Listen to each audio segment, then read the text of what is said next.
right, hello kapamilya. Another week, another Tuesday. Welcome to Off the Record with Migs.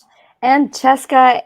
And of course, we are going to remind you, first of all, that Off the Record is now with ABS-CBN Sports. And So, of course, yes, and of course, follow ABS-CBN Sports on Facebook, YouTube, Instagram, and Twitter. And so, Cheska, you were saying, ito na ba yan? ito na ba? Sorry. Kasi kailangan ko maglalagay ng banners.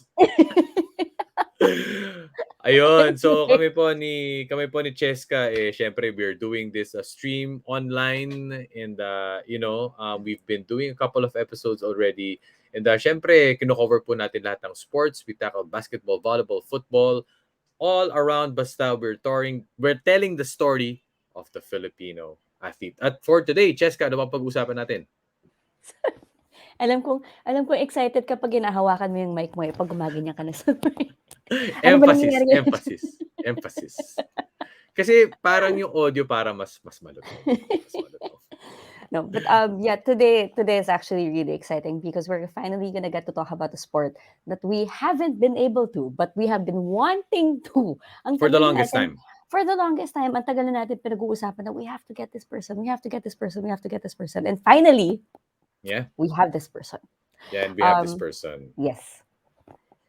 Okay, so for now, we for today, we're going to talk about the achievement of our fellow kababayans, our fellow Filipinos who have won the 2022 Predator World 10 Ball Team Championship. They are a team of 3, pero due to scheduling constraints, she will represent this interview. Of course, para po sa 3-team delegation na yan. Yan po si Johann, Chua, Carlo, Biado, and for today, we have none other than the one and only Rubilen Amit. What's up, Bing? Hi, thank you for having me on your show. Yes, actually, the two boys wanted to join us. Kaso lang Carlo is in the US and in the middle of an event against Fedorgorst. And si Johann naman is getting married tomorrow. So, Yeah. marami siyang mga last minute na actually ngayon nagko-confess yun kay father. So, Nakukumpisal. yeah, nakumpisal siya ngayon. So, kailangan din siya intindihin. Anyway, thank you for having me on your show as a representative for the team.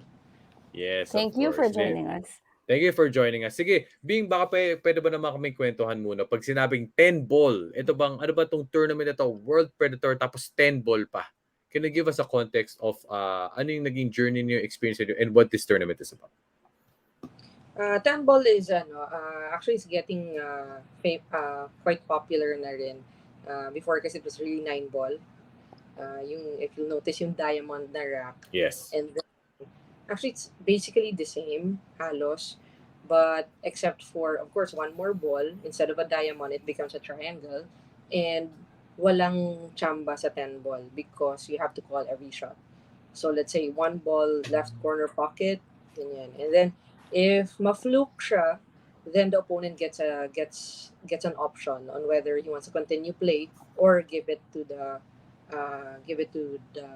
player na nakachamba. So it's basically yon. And ito yung journey namin going into this. Magkakaibigan talaga kasi kami. Magkakaibigan kaming tatlo. Actually, business partner ko si Carlo sa isang venture, and then kami rin ni Johann in a different venture. So, somehow, parang magkakilala na kami, and si Johann kakilala ko since he was 8 years old. As in, mas maliit siya sa akin. Wow! So, he's taller than I am. Unfortunately. But, si Carlo naman, kaya yung chemistry namin, maganda yung chemistry namin tatlo. We have that mutual respect and trust sa isa't isa. So, hindi naman po naging mahirap yung mga naging adjustments namin dito sa paglalaro ng World Games. Sorry, can we backtrack on your history with Johann a little bit? How did you meet? I was playing in this billiard hall. I was representing this billiard hall in Manila. And then here comes Johann with his father. Kasi kasama pa niya yung father niya nun. And then wanted to take a photo, ganun. Tapos parang, ito yung Wild. Wow! Kaya ang tawag sa kanya is Bubwit. Kami sa billiard, ang tawag namin sa kanya Bubwit because he was really very tiny, very small nun. So, now, fast forward, ang dami nang na-achieve ng bata. And I'm very proud of this boy kasi maayos siya. Maayos siya na tao more than an athlete. I mean, more than being an athlete, a champion athlete.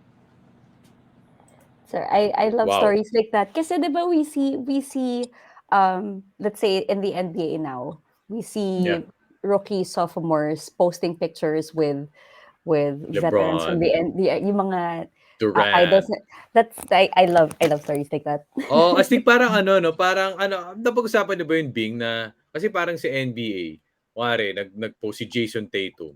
Nandun siya sa Nakasama summer niya. camp ni Oo. Kevin Durant na bagets na bagets pa siya. Tapos nag-aabot kayo before nagpa-picture si Yonce tapos ngayon teammate mo na siya, business partner mo siya. Yes. Ano yung what was it Grabe like po. for him when you yeah, when you get to talk about it? Actually, posted about it, just a few weeks back lang na, story siya na, ito ka dati, yung liit-liit mo pa. Tapos ngayon, here we are. Diba? But, yun nga, again, I'm very proud of his growth as a player and as a person. And nung nanalo nga kami, ang unang-una ko talagang ginawa, sabi niya, hinarap ko siya, tapos sabi ko, alam mo bang world champion ka na? Yeah, ganun ko siya. And then I looked for the 10 ball kasi yung rack, yung 10 ball, hiningi, parang sa basketball, hiningi ko yung 10 ball and then binigay ko kay Johann. Sabi ko, here's Oh. your first world championship na Wow. 10 ball. So, buti pumayag na may organizer kasi syempre anin mo yung rack kung wala na isang bola, di ba? So, Pang sabi ko 9 ball talaga, daw. nag-ano talaga ako, sabi ko, it's his first world championship, ganun, ganun, title. So, buti pumayag naman si Predator and their organizer. So, ayun. So, the winning 10 ball is with him right now. Sorry. With in cases like that, syempre si Johan kasi was brought by his dad. And then Mm-hmm. for most people, like for me, for example, my exposure to billiards was college with college blockmates. 'Di ba? Yung parang killing time during a break, yung Gimmick. there was a yung mga Kasama sa ganun. gimmick yun. Kasama 'Di sa ba? gimmick. That's usually that's the first Usually. exposure. Unless there's someone from your childhood that actually makes it a point to show you while you're still a child that this is billiards, this is how this works, and then you hear the names of the legends from the Philippines. But in terms of growing the sport, in terms of getting people to expose their children earlier than your average college kid na nakikisama lang sa gimmick ng mga kaibigan. What needs to be done, or how would you encourage people to take a look earlier on? Right. Yun din yung yung actually yung thing na natuwa ko because he was with his dad. Wherein ako din kasi when growing up, I was actually with my parents palagi.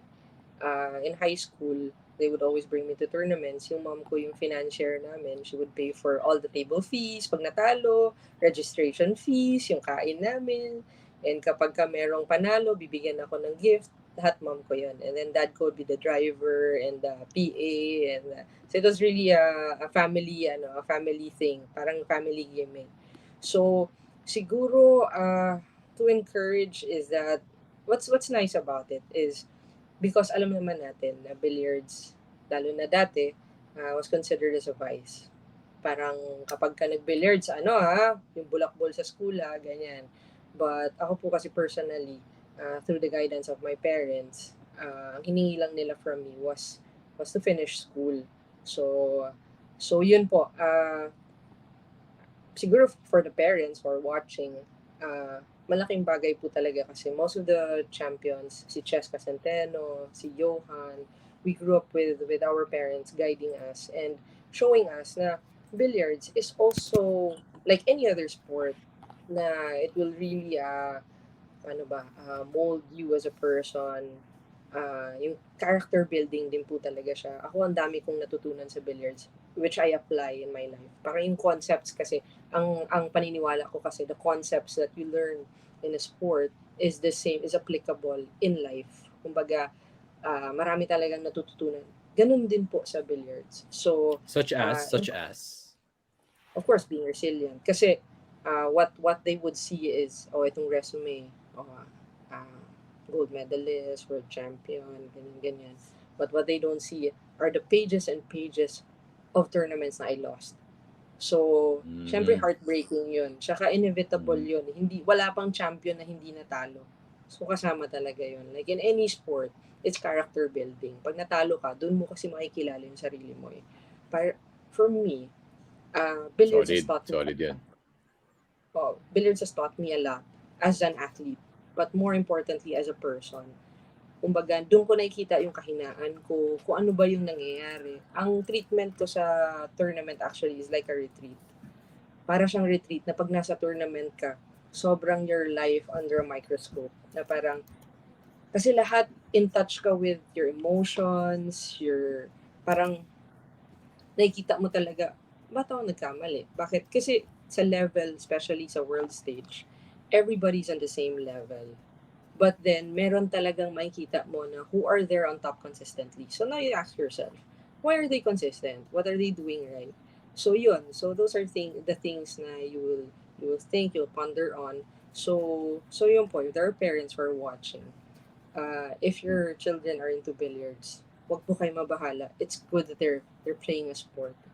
And if they're passionate about it, all the more na matuwa kayo. Uh, Pag sinuportahan niyo po sila, it will, kumbaga, mahirap kasi yung if you're passionate about something and then may pumipigil, parang sometimes parang pagpatago, mas lalong mapapasama. So siguro mas maganda to support Mm. and to see where it leads, baka hobby, baka something serious. Actually, parents ko sila yung serious, ako yung hobby. Kasi all I wanted lang naman was really to play in high school dahil masaya at saka 90s cool ka pa nagbe-billiards ka, 'di ba? I Yes, don't know if you're man. 90s people also, but pag nung 90s cool ka pag pag nagbe-billiards ka, and then I was in second year high school and then the fourth year seniors would say, "Oh, you're playing pala ganda." So somehow parang, "Uy, one of the cool kids." But in college, I was really serious into yung course ko. So medyo mas lilo ako. But my parents, especially my dad, siya talaga yung sobrang into billiards. Even after graduating, I had other plans, but my father really wanted me to pursue billiards. Baliktad. Sobrang baliktad because I wanted to go the corporate route. But he had other plans. Wow. Alright. Mm. Backtrack lang ako ng konting technical Bing sa pagdating sa larangan ng pool. Sana yung mga Pilipino, 8 ball tsaka 9 ball. Yes. Pero sabi mo nga kanina, on top is 10 ball, kokolin mo every shot. Nakaka-pressure Would you siya. say, would you say na karaniwan na tong nilalaro ng mga Pinoy? And Yes, at the sir. same Actually, time, how do you prepare for it? How do you practice it? yes, sir. Right now, if not 80 to 90% of the matches here in the Philippines are 10 ball. 10 ball. Kasi, yes, mas yun nalilesen yung luck factor. So, ang mag-emerge as winner, yun talaga yung mas skilled. So, kaya ito na po talaga yung nilalaro natin sa Philippines. And like any other event naman po, we prepare for it. We give hours and hours of our time para mag-ensayo sa 10 ball, either mag-isa, doing drills, or honing yung mga weaknesses of our games, or sparring. Like for example, lalo na pre-pandemic, doon kami sa Rizal Memorial, sa Game Ball. The national athletes train there every day except for weekends. And then we play against each other. Tapos doon, ang maganda naman po kasi sa kultura natin is that nagtutulungan po tayo. Kapag ka merong nakita na, bro, paano to, ganon. Hindi nagdadalawang isip na, ganito, ganyan. We share our knowledge with each other. If there is um, one, two, or three, if there are one, two, or three things that you feel are the most important points of billiards that you would like to share, because you mentioned share your knowledge, uh, what would those be for the Ooh. younger generation? Uh, I would say first would be knowing the concept of things. Because sometimes we get to train and we're just going through the motion. Yung parang, nag-ensayo ako ng ganitong oras, ang tagal. But it's not quality. You have to understand what you're doing.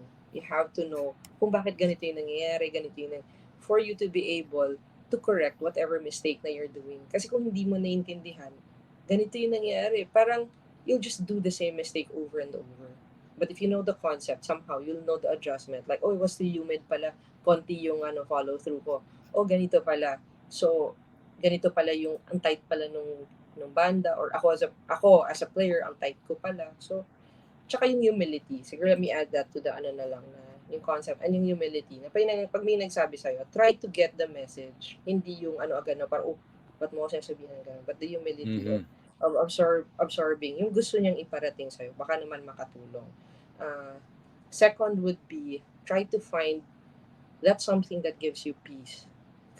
Kasi po, once you're on the world stage, yun po everybody's in the same skill level. Now, who can deliver that performance ng practice to tournament? Yeah. So, ngayon, for me, what I've learned is that kailangan at peace yung heart ko. Well, honestly ngayon, medyo yun yung struggle ko kasi 2 years po akong hindi naglaro sa pandemic. So, Ayun. nangangapa ako ulit. Medyo nawala yung mindset na, totoo talaga yung sinasabi nila na champion's mindset. Meron ka talagang routine, meron ka talagang mindset na you have for you to be able to fight. Kasi yun, fight or flight. Minsan, I catch myself na medyo flight. Sabi ko, hindi ako to. So ngayon, I'm relearning everything. I write it down, nagno-notes ako. So yun po. For me kasi, what gives me peace is my faith. It can be different sa iba, but for me, it's really my faith. Knowing na kahit na ano pang gustuhin ko na outcome, kahit na ito pa yung feeling ko what's best for me, it may not be that. Like for example, I joined the tournament po nito sa Austria. It was actually two events. The World 10 Ball Singles, Women's World 10 Ball Singles, and the World Teams Championship. Simultaneous po, it was being played simultaneously. Yung singles, ako yung defending because the last time was in 2013. So, ito yung sunod. I was the defending champion for that event and then the world team. Sabay. And ngayon na bumabalik pa lang ako, nagsastruggle ako with my mindset, nagsastruggle ako with my, how do you say it, yung pagtagal ko sa laro mentally. So, natalo ako and I played awful talaga dun sa singles. Talagang, I'll share this with you, nakakayaman, but humagulgol talaga ako sa isang tabi doon. Siyempre, hindi naman ako humarap sa mga, medyo naghanap ako ng corner doon sa venue na talagang, it's been a long time since I cried that way because of a match. Hindi naman ako maiyak, hindi ako maiyak pag natatalo or nananalo, but yun talagang umiyak talaga ako because I felt so disappointed with how I performed. But then, you see naman, after 3 days, we emerged as champions, world champions. So, kumbaga, sometimes talaga may ibang plano sa'yo. So, I was just reminded, as I mentioned nga, this is like a retreat for me. Every tournament is like a retreat for me. So, I was just reminded by him na, oh, chill ka lang, I have other plans for you. And I made it easier for you. Kasi kung dalawang events ka all throughout, baka parehong hindi mo nakuha. So, at least ito, binitawan natin yung isa, and you're able to maximize yourself dito sa isang tournament. Which is, honestly, priority ko because ayoko i-disappoint si Johann and si Carlo. Baka yun yung plano. Yun yung Oh, plano ni God. I know the Yes, Yung plano plans I ni have God. for you. yes, Ah, yes. Yun yung lesson for me, a reminder for me. right. That's That beautiful. actually, my next question would be, you mentioned it already na, yun nga, medyo nabakante nung 20, Yes. 2 years, etc. Iba-iba naman ang sitwasyon ng mga countries. Yun ngayon na bumabalik pa lang. May I ask, where are you now? Do you think that the tournaments are coming back? Do you have like somewhere na, sige, by this ganito, I think we'll get back to top form? Have you Mm-hmm. thought of those stuff? Yes, Sir Migs. Actually, from the 2019 performance, I was really happy with how I performed noon. Ending in December ng a gold sa SEA Games and then third sa World Championships. So sabi ko, may magandang momentum ako towards 2020. And then the pandemic happened. Which, Yeah. ang nangyari talaga, my focus shifted because we started the pandemic with a loss. So, with that, talagang kinain ako ng takot. Kinain ako ng takot. Di talaga ako lumabas even though I was invited to several big tournaments, Mm-hmm. pool masters in the UK, and other big tournaments. But sabi ko, talagang billiards took a backseat. Yung focus ko talaga was to take care of the family. So, what happened was, halos hindi talaga ako naglaro. Halos hindi talaga ako naglaro for 2 years. And then, for me to come back sa SEA Games and getting 2 gold medals, humility aside, akala ko, akala ko, oh, balik na ako. Andito na ako ulit. So, parang wala namang nawala. Parang ganon. Yun yung naging mindset ko to be very open with you guys. Ha? And then, after that, sabi ko, so, okay naman pala. Kahit 2 years akong hindi naglaro. I went after the SEA Games, I went to the World Games, and then after the World Games, I went to the Asian tournament in Singapore, and then this nga sa Austria. Doon ko nakita na I was very inconsistent. So, yung 2 years na yun pala mattered. So, uh, now slowly. I don't want to pressure myself din na parang okay langan, ano tayo ganito. So, again, pinapairal ko ulit yung mindset ko na to trust and surrender everything. And to slowly see kung ano ba yung mangyayari. Of course, hindi lang din naman ako. Maraming tao na tumutulong. Andyan na yung sports psychologists natin, yung physical therapists natin sa Philippine sports, PSC, sponsors, private sector. So, marami talagang tumutulong for me to be able to slowly go back to form. May mga snippets na parang, uy, ito ako.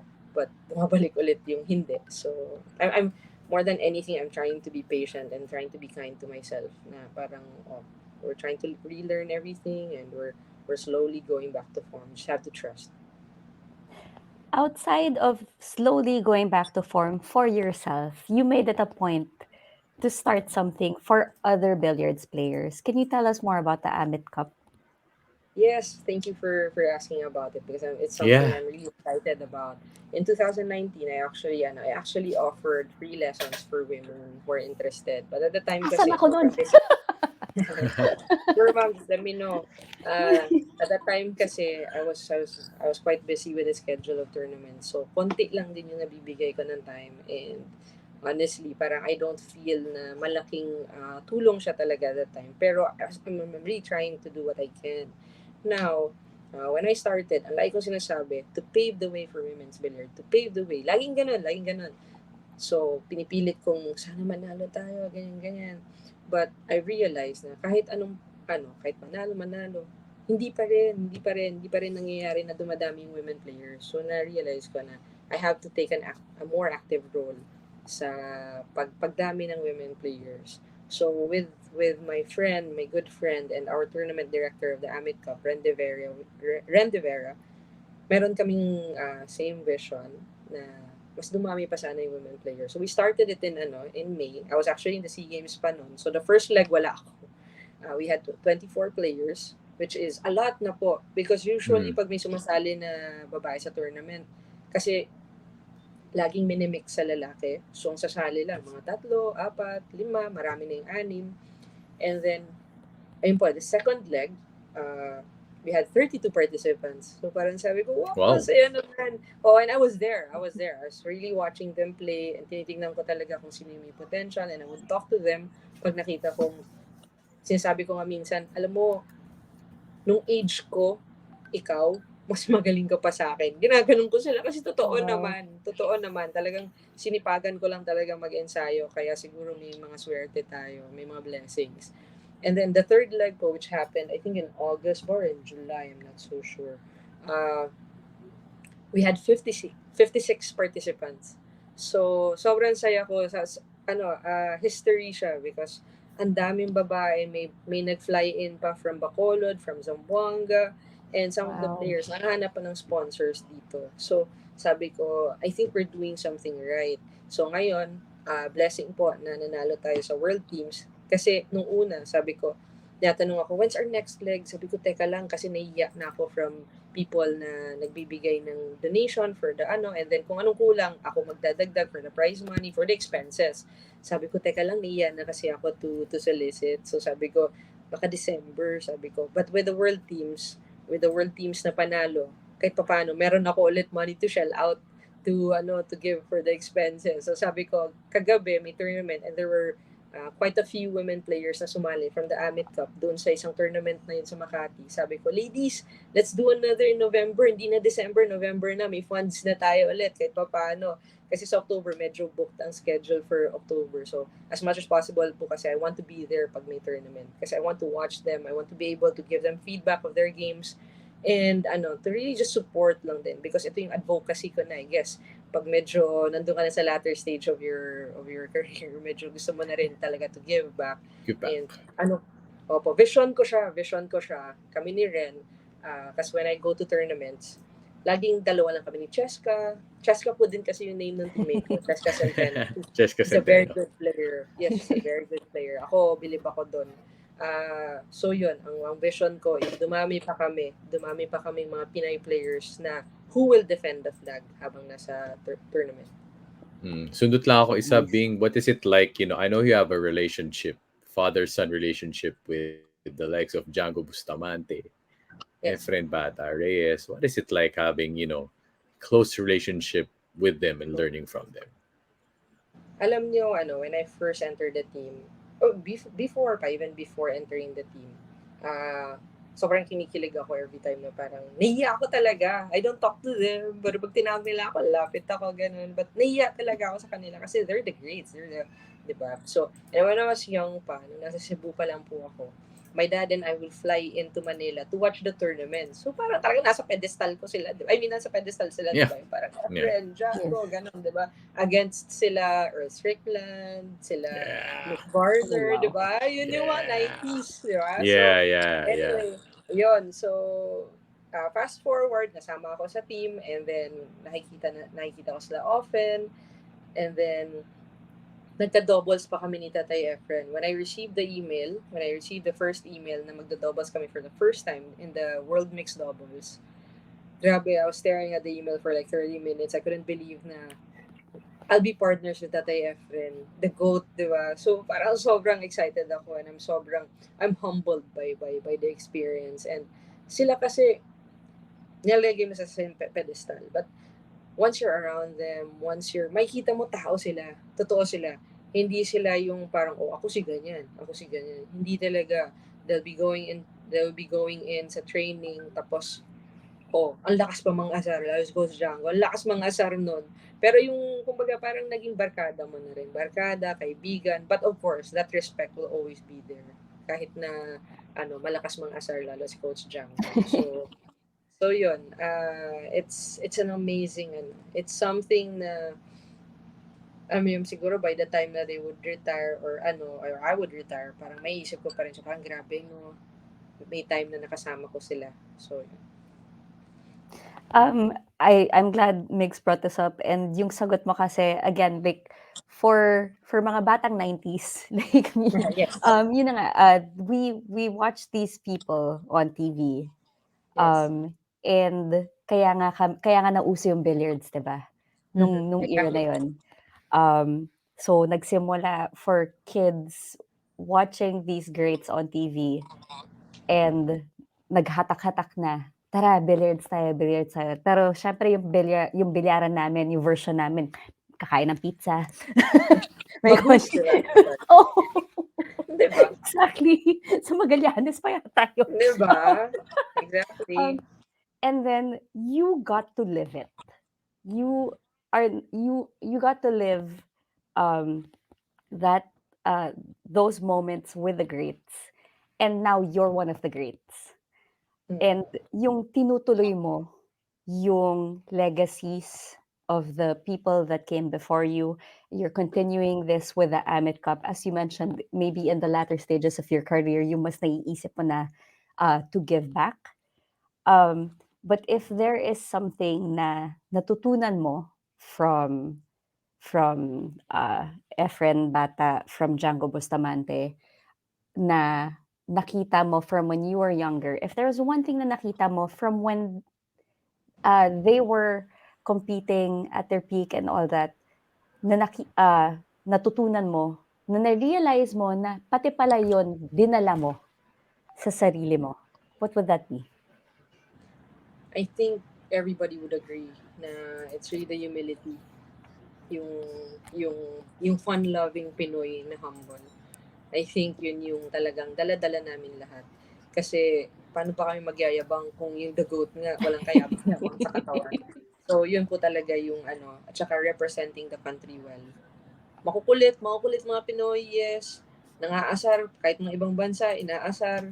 But at the end of the day, what they would say is that maayos. Even po, this one I'm very proud of because yung nakalaban po namin sa finals, Great Britain, si Mhm. Kelly Fisher, si Jason Shaw, and si Darren Appleton. They're big names sa billiard scene. But when I saw the post that they made after the match, ang nakalagay doon is that they're a tough team to beat. Parang, wow, di ba? Parang nice. But what struck me was yung sinabi nila right after, which lahat sila had the same message sa post nila on Facebook na they're the nicest people. So, mas malaki sa akin yun. Mas malaki sa akin yun. And ito, byproduct to ng, ng era ni Tatay Efren and ni Coach Django. Because may kita mo Right. talaga, parang lahat kaibigan nila, lahat barkada nila doon. So, in the same way na ganun din po, ganun din yung how we treat the sport. We try to represent our country well. Galing, para maganda yung culture set nila Oo. Yeah. Efren Bata, Oo. Django na Oo. sabi mo nga, Nakaset yung ng the goat, precedent. yung the goat nga, chill lang eh. Diba? But bakit kami magyayabang for the future Yes. Yeah. generation? So, Yeah. maganda. Parang biggest takeaway from that concept. Being lastly, salamat. Sobrang naging malaman, naging fruitful Yeah. itong To be honest, ako dami ko rin natutunan, with your vision, your mentality as an athlete, and that also relates to us as people, as citizens, on how to go on about life. Lastly, Bing, siguro what will be the future tournaments? What will be next in line for you? Right now, sir, we have local tournaments. Kaya masaya ako dahil medyo lumalaki yung billiards dito sa Philippines ulit, bumabalik. Sana maging 90s ulit. But Mhm. ayun, so next in line would be the Bacolod tournament, Mayor's Cup. Uh, Against the guys siya. So I'm excited about it kasi for sure marami akong matututunan. And then we have the Philippine Open here in Manila by the Mariano family. It's I think 500 something players and mostly guys, if not 99% or 98% lalaki. So I'm excited about it kasi again, it's all about the learning talaga. It's all about humility and the learning, the everyday learning. So and then in November we have the Puerto Rico tournament. I'm hoping I'll be able to join that because that will be the last international tournament for the year. And then yung last local tournament will be in General Santos by Senator Manny Pacquiao because he always organizes tournaments kapag birthday niya. So it's going to be in December 3rd week. So yun po yung lineup ng tournaments ngayon. Maraming local which is masaya because yun nga po, it will be against the guys and maraming matututunan.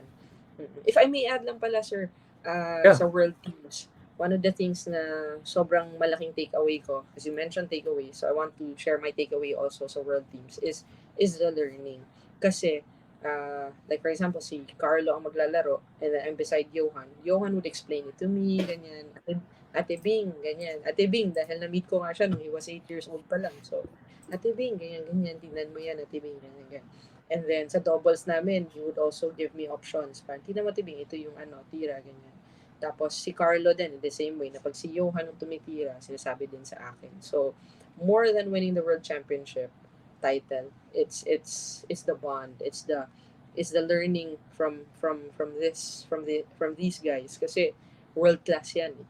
So, kung makuha ko yung ma-dissect yung mga alam nila, yung mindset nila, panalo din ako dun sa aspeto na yun. Solid. All right. Mic drop. Thank you so much, Rubilen Amit. Maraming salamat, as we called her kanina off air, living billiards great ng Pilipinas, Rubilen Amit. And congrats sa inyo nila Carlo, Biado, Johann, Chua for winning the 2022 Predator World 10 Ball Team Championship. Bing, thank you so Thank you. much. Stay safe and God bless, Thank and you good so luck much. sa Thank you, Sir future Mig. Thank you, Ma'am Chess. tournaments. All All right, right. thank you. Picture tayo. Don't forget. Ayo, okay. Forget. Picture muna tayo. All right. 1, 2, 3. Thank you so much, Bing. Mag-extra lang kami. Maraming Yes. salamat po sa lahat ng sumali dito sa Off the Record with Bix and Cheska this Tuesday. And of course, Off the Record is on ABS-CBN Sports.